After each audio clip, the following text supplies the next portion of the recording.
Hi, Dave XR Motorcycles here. I'm just taking out the back wheel, so I thought I'd do another video on it. I don't know if it'll be any good or not, but anyway, here we go. First thing is to take the brake pads out, because literally you can't get the wheel back in with the brake pads in, because the caliper fits onto the axle, so you can't take the caliper off.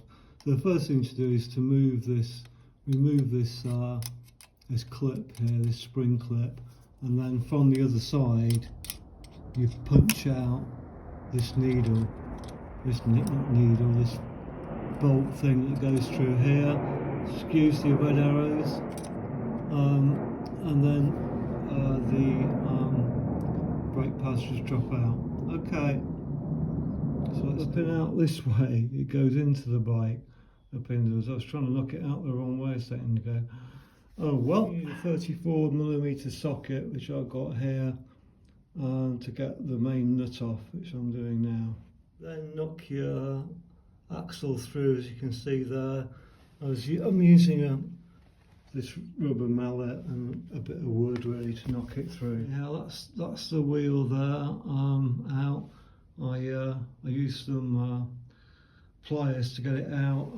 This is the opening that's left. I always do this on the axle, which I put everything back on so you remember the way. So that's the chain spacer, that's the spacer inside the wheel, another spacer the other side, and then a washer and then a nut. And also this tends to drop out as well, which is the drive thing. So I take that out and leave that here. And I'm just going to take the wheel down to the garage to have the new tyre fitted. So I don't fit tyres myself.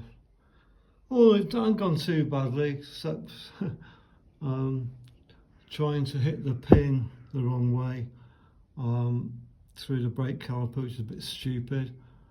And then the axle did fight me a bit getting back. Don't forget to grease your axle before you put it back in. Just cleaning up the axle, just giving it a good old rub, and I'll put some molly grease on it. That's the order of the left-hand side of the axle, and the other two are still on it, which is the left-hand side. Note you've got two spacers, there's one here and one there, okay.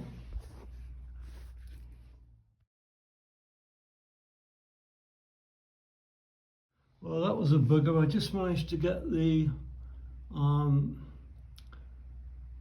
axle back through. It's so difficult. This spacer here kept falling out. It's a real nightmare, but it's actually back in now. But God, that was so difficult. I've never known it be so difficult to put a wheel get back in. Anyway, you just keep fiddling it. Eventually, it goes. Yeah, that was about the most difficult getting the wheel back in I've ever done. Well, short of before I realised you've got to take the brake pads out to get the wheel off. But anyway, I've got it back in. Just to show you, you've got to make sure that this screw here is against the block, because that's your chain tension. And you screw that back in. It's 100 Newton meters when I get around to it. This side, got to make sure that this here is funny shaped. You've got to get it into this, because the first time I put the wheel in, this was on the wrong way around, the square thing. So I had to take it all off again. Luckily I managed to get it back in without things falling apart. Anyway, it's just the brake pads now. Just get them back in. Finish it off. I've put the split pin back in. You have to hammer it in from that side. And then to get the split pin back in, you have to pull that round with some pliers until the hole appears, and you just tap it through. Not too bad. The pin going through got stuck a bit, so I thought I was in trouble, but I wasn't. And also remember to put a lot of this copper grease on, yeah? Copper grease on the pin and copper grease behind the brake pads. Yeah, so yeah, remember to do that. Anyway, so that's it. I finished it. Really a much more difficult job than I thought it was going to be. I found it really difficult to get the axle back through, and the bloody spacer kept falling out. It was so frustrating.